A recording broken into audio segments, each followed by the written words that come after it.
Hello and welcome to another jam-packed episode of my favorite conservative. I am Edward. And I am Andrea, but I am not conservative. You're not? No. What? But he is my favorite conservative. Thank you. You're welcome. So I am thrilled to announce we finally have our locals community. Woohoo! Woo! So to become a member is absolutely free. You just go to myfavoriteconservative.locals.com. We will definitely have this in the show notes. And if you want to support our community, which allows more engagement, we have a special going on right now. So our goal is to have 100 members by my birthday, which is... You're going to celebrate your 39th birthday on August... It was close. August 15th. Yes. So our goal is to have 100 members by August 15th. So that's about 5 weeks away. So help me celebrate my birthday by helping us get to this milestone. Again, myfavoriteconservative.locals.com. We will put in the show notes. And for the first 25 people who become a supporter, we're giving away a free 1-month trial with the promo code FREEDOM. Okay. So again, we'll put all of that in the show notes. And if you're on our email list, you'll get it as well. All right. Awesome. All right. So we start each show until the election with the latest polling. So let's get into it. Whew. Are you ready? Yeah, let's do it. In the Real Clear Politics, the RCP National Average poll, this is Trump versus Biden. Last week, Trump was up 1.9. This week, Trump is up 3.3. Ooh. Now, we should say that all of these polling numbers are not complete just yet, because some of the polls that they use in this have not polled since the debate. Oh, really? Okay. Yeah. All right. So that's fair. Why don't you give us this day in history? Well, yeah, this day in history. So we always look back on in 2016 and 2020 how far Hillary was ahead and how far Biden was ahead of Trump. So in 2016, at this point, Hillary was 4.7 ahead.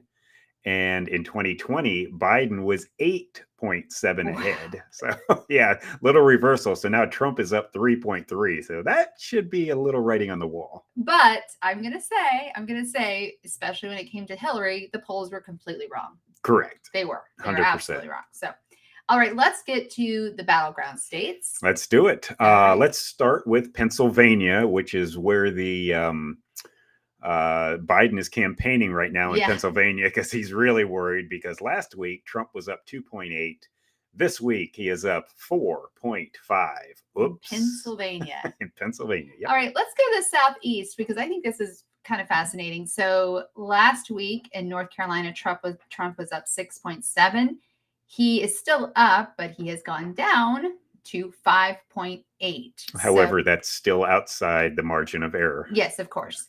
Same thing in Georgia. Last week, Trump was up 4, and now he's up 3.7. So again, well within the margin of error, but a slight decline in the Southeast. I'll bring us back to, yeah. Oh yeah, go ahead. I'm sorry. Well, I was just going to say, why do you think that is in the Southeast?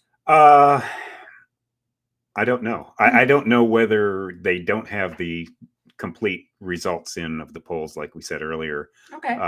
But yeah, I mean, going from 4 to 3.7 is not that big a deal. All right. Take us to the Midwest. Let's go to the Midwest here. Let's go with Michigan, where last week Trump was up 1.2. He's now up 1.5. So a little increase there. In Wisconsin, Trump last week, it was a virtual tie of 0. And now Trump is up 0.6. Definitely within the margin of error. Why don't you finish us up out west? Yes. So Nevada last week, Trump was up 2.8. He is now up 4.6. I would say that's a big jump, just like Pennsylvania. Yeah, Nevada was weird. Something happened there, because he was up 4 and 5%. And then all of a sudden it was only 2.8. And now he's back up to 4.6. So there had to be some bad polling numbers in there. And in Arizona, Trump last week was up 5.6, and he is still up, but it's a slight decline. He's at 5.4. So not a huge change in my mind, except for Pennsylvania really sticks out. Well, and the national poll of everything, where he's now up 3.3. I mean, that's huge. Because that takes in a lot of liberal, huge states like California, too. Yeah. So let's get to our main show. It has Shall we? been quite a week. All right. So are we staying with the current events themes for the show this week? Yes and no. All right. Do tell, you hunky man. Thank you for reading that properly. He literally wrote that into the script. I always try to sneak something in. I know. I went with it. Thank you, Mrs. Burgundy. Yeah. So what are we talking about? All right. We are going to start today's show actually by doing a real-time autopsy of the current predicament that the Democrats, I guess everybody finds ourselves in with President Biden. Yeah. All right. So do tell? Well, usually after an election, right, everybody looks back and they're like, oh God, what happened? And they do that. Yeah, and they do this autopsy. So we thought, well, let's find out who is to blame for this mess. I will give you 5 names. Okay. For this. And I'm gonna let you guess. Okay. 5 names. One of the names has to be Clinton. Correct. That's actually 2 of the names. Oh, yes. Okay. All right. So Bill and Hillary Clinton. All right. So help us out. Why are they responsible? Why are they responsible? Let's look back. All right. Okay. At the end of Clinton's term in 2000, when that election happened, he was out of office. He'd served 2 terms. Yeah, served his terms. He established the Clinton Foundation in 2001 because he had to keep some sort of grift going after he was president to make money. And they have used the Clinton Foundation very liberally for their expenses. Yes. And I just want to throw in, as the founder of a nonprofit, you can look up the 990s of any nonprofit. And I do recommend that you look up the 990s of the Clinton Foundation. We are not just making this up. When you see how much money actually went to staff and overhead versus the programs, it's disheartening. So yeah. So so let's follow it here. So Hillary, gets handed a Senate seat in New York, basically. Yeah. And she decides to run in 2008. It's her time. Right. People don't trust her. Obama beats her. Yes. Right. They don't trust her a lot because what they're seeing at the Clinton Foundation and whatnot. But Obama goes and makes her Secretary of State. Right. Yes. Because you have to keep your enemies close. Yep. He did not want her being on the outside of the administration running interference. No, that was a smart move on his part. Absolutely. So he makes her the Secretary of State. But unfortunately, Hillary reverts to her natural instincts. And instead of using her government email server, she sets up her own, which everybody's well aware of this, in her residence, puts all the correspondence on there, which is completely illegal to do. Yeah. She gets caught. And so why did she set up the private server, in your opinion? Well, because she wanted to keep, especially all the Clinton Foundation information private for her. Yeah, absolutely. She got caught. She deleted 30,000 emails that had been subpoenaed and everything else. So it's kind of funny. She doesn't want to stop. The reason that she had that set up is she doesn't want to stop that very lucrative income they were getting from foreign donors to the Clinton Foundation. That I think was kind of the main thing. But the bottom line is Hillary loses to Trump in 2016 because of her untrustworthiness, right? Yeah, it is. She could have easily won if this whole email thing, so her greed and whatnot of setting up this server causes her to lose the election. She should have easily won this, served 2 terms, therefore no Joe Biden presidency at all. He'd have been gone. Absolutely. And what I found kind of funny was after she loses in 2016, the foundations to the Clinton, the donations to the Clinton Foundation dropped 75%. Yes. Yeah. All the altruistic talks of doing good deeds for poor people and blah, blah, blah, blah, blah. Yeah, no, it was paying for access to Hillary. So. We've got a hello. We're just going to show real quickly. Hi, Shirley. So, ciao. Hello from sunny Rome, Italy. Oh, my goodness. I'm so jealous right now. American expat veteran here. Trump 2024. Right. Oh, gosh. Shirley, thank you so much for your service. Thank you. And thanks for joining us today. Appreciate that. All right. So you said 5 people. We got 2 out of the way. I know who the 3rd person is. Okay. Explain. Because I blame him too. Barack Obama. Correct. Barack Obama. So why do we have Barack Obama to blame for Joe Biden. So remember when Obama ran, he was a very young senator, right? Yeah, Hadn't served even a full term yet. Yep. Yes, he ran in 2008. He needed a running mate with air quotes gravitas. Yes. Right. So he wasn't going to ask Hillary. No, right? Not a chance, because she would literally like shiv him on inauguration she day, would right? have. Yeah, I know. yeah. He'd have this like, whoa, what's in my back? But he did need, and I'm just going to say it. He, being the first, potentially the first Black president, he needed a white person as his VP. Yes, he yes. Did. But unfortunately, he chose idiot Senator Joe Biden from Delaware. Yes. Now, Joe was old.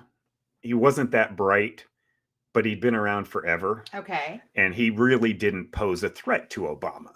Yeah, that's true. I think that's fair. Yeah. Yeah.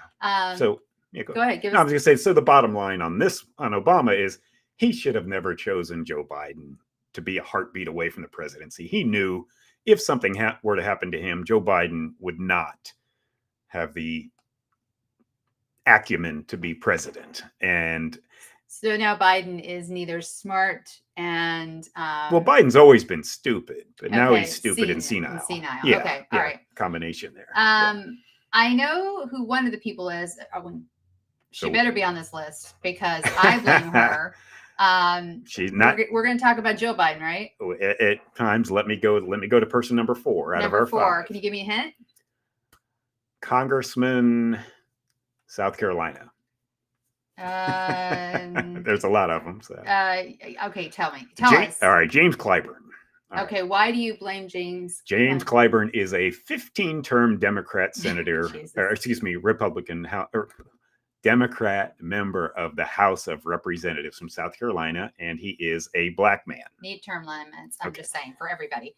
Go ahead. Yeah. So why Clyburn? And I know I just want to throw in that you worked on this and finished this yesterday, and you told me this got mentioned on a morning show this morning. Yeah. Maria Bartiromo's show.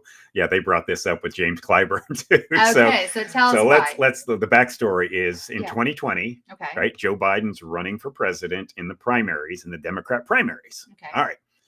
The first primary, actually a caucus, is Iowa. Yes. Comes up. He finishes in 4th place behind Bernie Sanders. Yeah, Bernie had momentum. Pete Buttigieg. Yeah. And Elizabeth Warren. Yeah. So a nice 4th place finish in Iowa. Not a good way to really kick the whole. But then he went to New Hampshire. Yeah, then he went to New Hampshire and finished even worse. He finished in 5th place. I remember this. Behind Bernie, who had momentum, Pete Buttigieg, Amy Klobuchar, and Elizabeth Warren, and then Joe Biden. Yes. There was actually one more primary before South Carolina, which was Nevada, which nobody ever pays attention to, but at least he finished in 2nd place there. But again, behind Bernie Sanders, right? So Bernie was making a comeback. Bernie was rocking and rolling, and the Democrat establishment was going insane because they knew Bernie, first off, was an independent. He wasn't even a Democrat. Okay. They knew that Bernie was so far out there that they could not get him elected. So and they couldn't control Bernie. Yeah, correct. Yeah, they just couldn't control him. Yeah, Bernie. So back to Clyburn. So now it's the South Carolina primary, which is it for Joe Biden. It's his last hope to stay in the race. He has to have the Black vote. There's a huge Black vote in South Carolina. Right. So the only way to do that is to get James Clyburn's endorsement. That James Clyburn is actually 3 years older than Joe Biden, and he's been around forever. Okay. But he has this gravitas among the Black community, especially in South Carolina. So how did he get Clyburn's endorsement? So how did Biden get Clyburn's endorsement? Is he promised James Clyburn that he would name a Black woman as a Supreme Court justice if he were elected. All right. Now, the funny story behind this is, we're going to get into the weeds. So Clyburn's excited about this. All right. I'll go ahead and endorse you, Joe, if you say this. And they had a debate coming up, the South Carolina primary debate. Right. And so the debate's going on, and they're like halfway through. Biden hasn't mentioned a thing. Clyburn is incensed, sitting in the crowd out there. To be fair, Biden probably forgot. But probably. Yeah, that's true. So anyway, they go to commercial break, and Clyburn sends his people backstage, and they're just reading the riot act to the Biden people. You better say, right now, we need it in the next 5 minutes. And so they come back from commercial break, and the actual question that CNN asked Joe Biden was, how will your cabinet ensure the best advice on issues that affect women's physical and financial health? Okay. So that's the question. Biden completely ignores the question and responds, I will appoint a Black woman to the Supreme Court. And everybody's like, that wasn't the question, but he also said he would appoint a Black woman as his VP. Yeah, that was a little bit later, but yeah, he boxed himself in. Yes. Hence we have Kamala. Yes. But so anyway, he gets Clyburn's endorsement. He wins South Carolina, which puts the wind in his sails. That's because they realize the next, you're going to have Alabama and Arkansas and a lot of heavily Black primaries, and Biden rides that. So the bottom line is, without Clyburn's endorsement, that Joe Biden is just a footnote in history as a very mediocre to poor vice president. Okay, to recap, if you're just joining us right now, we're talking about the 5 people we feel, especially Edward feels, are most responsible for the predicament we're in right now with Joe Biden. And so the first 2 are Bill and Hillary Clinton, President Barack Obama, Representative James Clyburn from South Carolina, and the person I blame, especially for the current present situation, is Jill Biden. You are correct. That is number 5 on our list here. So you want to go ahead and take this one? Yeah, because you know how I feel about her. You do, so yes. If anyone knows that he is not mentally fit to be president, it's his wife. It's Jill. She sees him. And he wasn't, mentally competent in 2020. You could argue that. But he's especially not now. I mean, he's just not. And the thing about Jill is she knew the media would cover for Joe in 2020 because they hate Trump. And she knows this, right?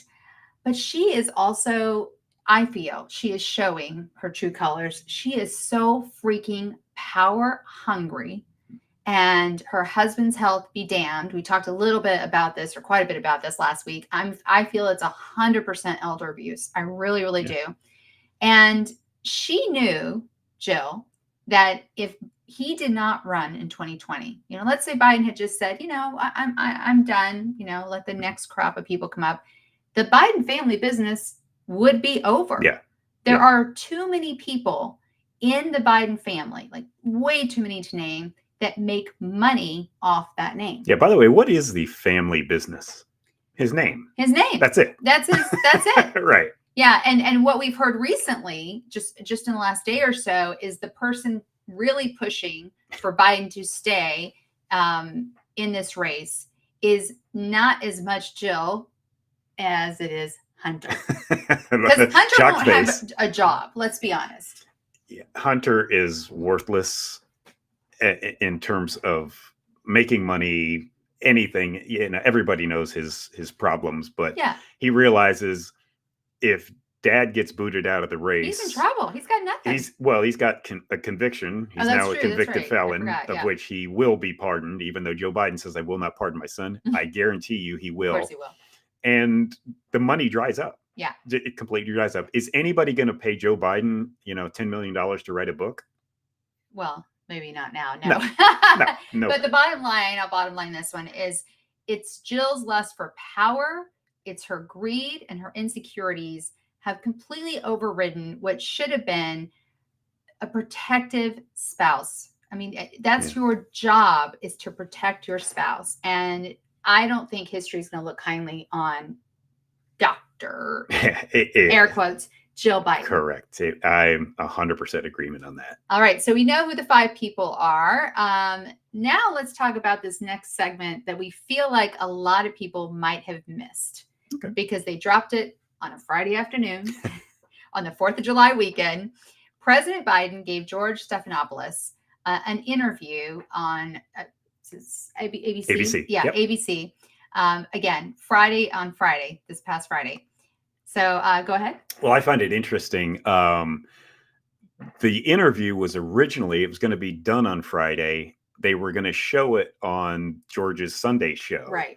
And they moved it up to show the whole thing on Friday night because so much crap has hit the fan for the Democrats, and they are trying to put out these fires. And that's so this was not only to save his candidacy, but also to try to save his presidency. Oh, absolutely. Yeah, And so ABC News said it was 22 minutes, totally unedited. We have to take them at their word.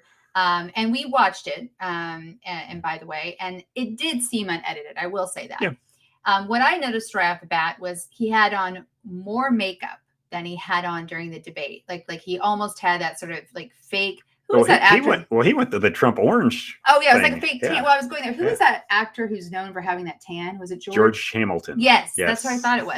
He kind of reminded me of that. And his eyes were a little sharper. We actually could see some blue, but they still looked a little beady. And just keep in mind, whatever drugs they're putting into him, that's when his pupils become dilated, and he looks like really beady and weird.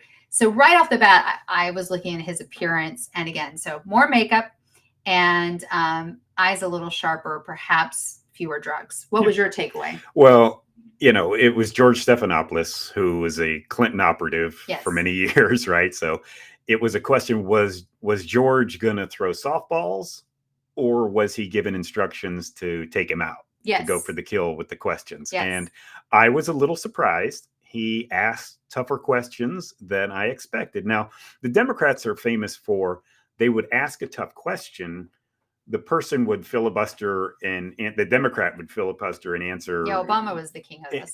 But then they wouldn't follow it up, and they wouldn't stay focused on it. And so he actually kept following up on Biden and did not let Biden deflect, because Biden immediately went into create 50 million jobs. And he did. He kept following up. And then I think the best part of the interview was right afterwards, they went to 4 reporters on the screen. It looked like they were at a funeral. It did look like they were at a funeral. They all just looked distraught, jaws dropped. Yeah. It was quite something. So I'm sure you can find it online. I don't know if you can find the total 22 unedited version now. They probably have chopped it up and made it look much better than it was. But well, for me, the bottom line on it was it didn't do what it was intended to do. Did not. It did not save his presidency, I don't believe, at all. No. Or his candidacy. So obviously time will tell here. All right. So what's next for the Democrats? We are going to make some predictions. And it's interesting because we went separately on this, and we kind of came back together and talked about it. And I think we're pretty much on the same page. Yeah, I agree. So go ahead. Well, start us off. All right. So here's my prediction. And by the way, just so you know, as we're filming this right now, as we're live right now, it is Sunday afternoon. And in just about an hour or so, Hakeem Jeffries, who is the minority leader in the House, and if the Democrats take back the House, he will be the Speaker of the House. He has convened the top 25 Democrats in about an hour for a meeting about Joe Biden. Oh my God. So I'd love to be a fly on that wall. Yeah. So everything could change. However, yes. Here's this moment, what we forgetting that, here's my predictions, our predictions. I think that Joe Biden is going to announce that he is leaving the race, but will finish his term. And I think he's going to say something like, I know I am fit to do this job, to finish out my term, but I think, as you know, it's time for the next generation to come along, and I think I should step aside. So he won't admit to any health issues? No, not at all. And I think that there's going to be this now slobbering love affair for Kamala. He's going to say something about, I'm going to rely on Kamala even more, even though she's been with me every step of the way in this wonderful administration, what we've done and everything else. Yeah, I'm going to jump in here because we really did talk about this. What do you do about Kamala? We talked about this a lot last week. And I just don't think they're going to be able to get rid of her for so many reasons. But it's also an opportunity for the Democrats to take pride in making history, right? So they can say, she's the first female president. She is the first Black female president. I mean, so there's a lot of sort of bragging rights that they would get. Yeah. And now what I want to understand is, if he passes the baton to Kamala, and because she's already on the ballot, can he just give his delegates to her? Yeah, so he At the can convention? assign, he can urge his delegates. I don't believe they are bound Okay. necessarily, but if you're saying, this is the person that I am endorsing, You're right. please give them to her, I think they will. And it also, what it does is there's about $200 million that is in their campaign war chest. And with her being part of the Biden-Harris ticket, she would be able to keep that. If they tried to put somebody else in, that money would go to the DNC. And the DNC would spend it on Senate races and House races and if they thought the presidency was lost, yeah, the presidency would get no funding. Okay. All right. So I know you have another prediction. I don't know that I agree with it, but if Kamala Harris becomes the presidential nominee after the Democratic convention, you have a prediction on the beat. Yeah, I do. I think there is a possible Kamala Harris, Gretchen Whitmer ticket. And Gretchen Whitmer is she's a Democrat governor of Michigan. Right. Her profile has been rising very, very quickly. Yes. She does have some baggage related to the way she handled COVID, which was not good. But she's in a swing state. She's in a swing state of Michigan, which the Democrats have to win Michigan. They really do. I think it could, always having your governor on a ticket, on a national ticket like that, can swing that to the Democrats. So that could kind of be, their move to at least solidify. And it would also give the Democrats the option of saying, we love first, right? This would be the first all-female ticket. Yeah, well, absolutely. Do you think it would be smart of Whitmer to accept? No. Okay. After I said all that, no. I do not think it would be smart for her to accept, because Kamala Harris's negative ratings are almost 60%. Yes. Right? They're really bad.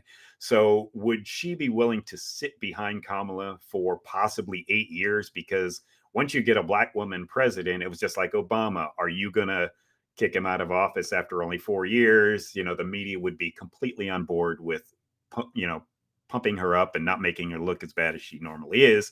So I don't know if she would be willing to sit behind a Kamala for 8 years. And so she could run in 2028. Yeah, the smarter play is not to accept. We all know Trump's only got one term to serve, right? So he's not going to be running in 2028. It would clear the field. That should be a relief to people, right? Okay? And she would only be 57 years old in 2028. So she's still Whitmer. Okay. Yeah. So, I mean, the bottom line is, if Biden won't quit the race, the Democrats are not going to use the 25th Amendment on him, because, basically it reveals to the public that they've been lying to him for all these years, right? And if he does voluntarily quit, the Democrats are stuck with Harris, and we feel like she'll lose big time. Yeah, we think this is kind of a lose-lose. It is a lose-lose. Like, there's no, but I think what's interesting, a point you made earlier, and you might be, you're going to get to this. So that they might be willing, and this is 100% you, that the Democrats might be willing to lose the White House. Yeah, I think they might be willing to accept losing the presidency this time. Yeah, for this term, because again, Trump's only one-termer, right? Yes. They will fight like hell to save the Senate. It's going to be difficult. They have a lot more seats to defend than Republicans do. Okay. And they could possibly even win back the House. I think the Republicans only have 1 or 2 seats majority in that. Okay, so that's more doable. Yeah.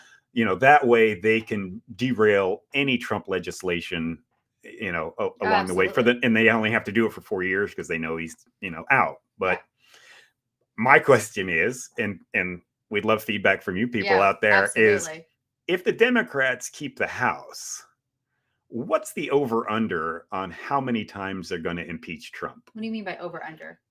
What's the number that you think that how many times they would impeach Trump? Are you over that number or under? To me, that number is like 5. I think they will try to impeach him every couple of months.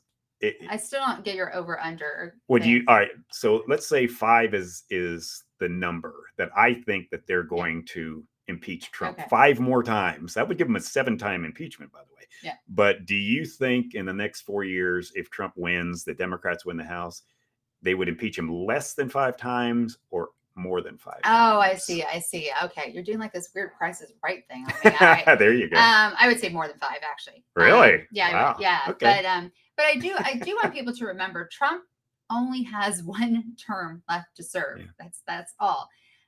So for the Democrats, if they lose with a Biden-Harris ticket or a Harris-whomever ticket, they are clearing the deck for the next generation and getting rid of their Kamala problem for good. Yeah. Yeah.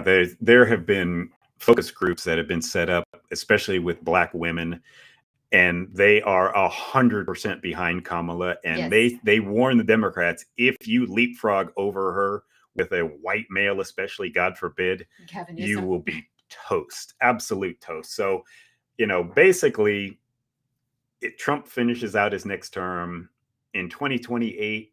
Can you say President Pete Buttigieg? No. I think there's something to be said there. To be continued. Oh God, really? Oh, I'm not endorsing him at all. But I think he hit. I think he checks boxes. Again, they want to. Democrats love these first, right? And the first gay man, openly gay man. Of course, they'll tell you there were 30 gay presidents before this, but yes, first openly gay man with a husband. Yes. To be president.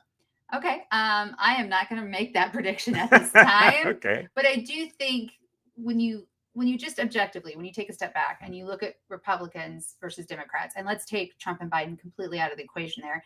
When you take a step back, I do think the Republicans right now have a deeper bench. Oh, by far. And so, I think this is a very interesting strategy to be willing to lose the presidency, because it would give them 4 years to really deepen that bench. Yeah. And they need it too, because you can't have the Nancy Pelosi's and the Chuck Schumers. They're all close to 80 Everybody's or too above old. 80. Okay. Yeah, it's time to move on. Get the youngsters in who are in their only 50s or 60s. Right? I mean, I don't like either candidate on the ballot. Yeah. And by the way, Pete Buttigieg would only be 46 years old in 2028. Isn't that the age Obama got elected? I think. That or Clinton. Either one of them. Either one of them. Yeah. Mm-hmm. Okay, so that is, I forgot even the name of our topic. What did we call it? That was sort of the, why we have President Biden. Duh. Okay, why we have President Biden. Okay. Yes. Yes. Thank you, Dems. Yes. Yeah. You could have done so much better. I just want to throw one more thing in there before we go to my favorite segment is, do you remember what Obama said to Biden when he decided, remember he didn't run, when he decided to run? In 2020? Yeah. Yeah. You don't have to do this, Joe. Yeah. There's a ringing endorsement from your former boss. That was Obama saying, don't do this. So anyway, all right. Let's go to my favorite segment. Yes. This Week in Woke. You may have already heard about this, but we've been saving this one. Oh, real quick. Shirley, let's feature your comment. Thank you so much. Would you say? At most 2 times, but the public is now tired of their games. They will look bad and not very democratic. So she says 2 times that they'll try to impeach him again. I gotta go with more than that, simply because I think it'll be higher. They impeached him. Remember January 6th? He was leaving office, and they still impeached him when he was out of office. So they probably got their talking points. They probably got them already lined up. We're gonna do this and that and this. So, Shirley, thank you so much for commenting in real time. And again, Sunny Rome sounds wonderful. Yeah. Thank you. All right. This Week in Woke. Again, you might have already heard about this. This is from our good friend Patrick Riley at the New York Post. This is the headline. Actually, you read the headline and I'll go into the headline. Story. Texas mom claims she was kicked off United plane for accidentally misgendering flight attendant. So a Texas woman was traveling with her 16-month-old son. Okay, I'm just going to put it out there. Don't travel when they're that young. But anyway, and her mother claims she was kicked off a flight home after she accidentally misgendered a flight attendant. So this woman's name is Jenna Longoria. So she was boarding her flight around 9 a.m. At San Francisco International Airport when she said, this is according to Jenna, she slipped up and addressed the United crew member by the wrong pronoun multiple times. And she said, when the flight attendant, who identifies as a woman, gave me our boarding passes, I said, "Thank you, sir." That's it. That is it. And she's still very confused over the incident. So the flight attendant in question got very upset. And so Jenna says she walked to the plane. She went down the aisle, Then they held her mother back and wouldn't let her come with Jenna past the gate. So Jenna is now getting on the plane, and her mother and her 16-month-old son are being held back. She gets on board and she asks another male flight attendant for assistance and like basically like, what the hell is going on? Why are they holding my mom back? And the flight attendant said, and I said, yeah. And then he said, she's wearing a dress. So, I'm just going to say here, Jenna, we feel you. We're with you. It sounds like from everything that's been reported that you looked at this person, even if she was wearing a dress, and accurately assessed them to be a biological man. And you were being polite and said, sir. And there's nothing wrong with that. And this is so sad. So she says, my son is in my hand crying. I'm trying to get off the plane. And she's right. Her prerogative as a mother is to make sure her son is safe and not the pronouns that someone goes by. So she admitted on social media that she's not very versed with pronouns. I would argue, Jenna, you are very versed in pronouns. So at the end of the story here, Jenna, her son, her mother were barred from getting on the plane, which departed with their luggage and their medications on board. And this makes me so glad that most of the time, although I think I am in a few weeks, most of the time I don't fly United. Yeah, they're definitely not on the list because their CEO is actually a drag queen himself, Scott Kirby. So yes. Yeah. And when you first told me about this story, my first thought was the shareholders, the CEO, and then you showed me some video of the CEO. Yeah, he's quite a looker. Yes. Yeah. Yes. But let's get to the bottom line of this, okay? You're just bottom lining I'm everything. bottom lining everything today. Okay. This will get the hate mail going, get us banned from whatever, but there is no such thing as being a trans man or woman. You cannot transition to another sex or gender, and they are the same thing. I don't care what you call yourself. You do not get to pick your pronouns. You can pick your name. Yeah. You can choose whatever name you want, but you're not going to make me and the rest of society, normal society, if you will, play into your fantasy that you are pretending to be somebody else that you will never be. It will never occur. And that's it. You can dress up, you can do whatever, but you're still a man, you're still a woman, no matter what it is, what you were born with, what your chromosomes are. Very simple. I think what's interesting about this particular story is that if I were the flight attendant, I would be so relieved that somebody had manners. I would be so relieved, right? That someone said, thank you. Yes, sir. Yes, ma'am. I would be completely relieved. I mean, I remember the first time someone called me ma'am, and I was taken aback because I was like, I'm not old enough to be a ma'am, am I? But then I realized I'd rather have someone who has manners. Well, just remember, though, this was a flight from San Francisco. That's true. And there's, shall we say, a bit of a activist community out there. Yes. Of the gay trans community. Yes. And gays, you should be outraged what the trans people are doing to your flag. Yes. So. Well, we know several who are. We do. Indeed. All right. So time to do a shout out. And this is a shout out with comments. First of all, we got an email directly from our website from Colleen. I did try to reply, Colleen, but I'm not sure the email address you gave us was real, but that's okay. But I did. So Colleen's essential comment was that I should try to stop looking at the script when Edward's pontificating. And Colleen, I really appreciate that feedback. I am the play-by-play person here. He's the head writer. He writes the script, and I put in my 2 cents. But it is my job to keep us on task. You do well. Yes. Thank you. Yes. So I do sometimes look at the script. And then some comments that we got last week. We featured her today, if you're watching live. Shirley, I just thank you again so much. Shirley said last week, you two are a dynamic duo. Great show. Well organized and very informative. Keep up the good work. Thank you, Shirley. Thank you. Thank you. I'm going to tell you, when we get to Italy one day, we're going to look you up. And then we also got a comment from Lucas, and we're not giving last names on purpose. It said, very nice talk. What a great couple. Very informative.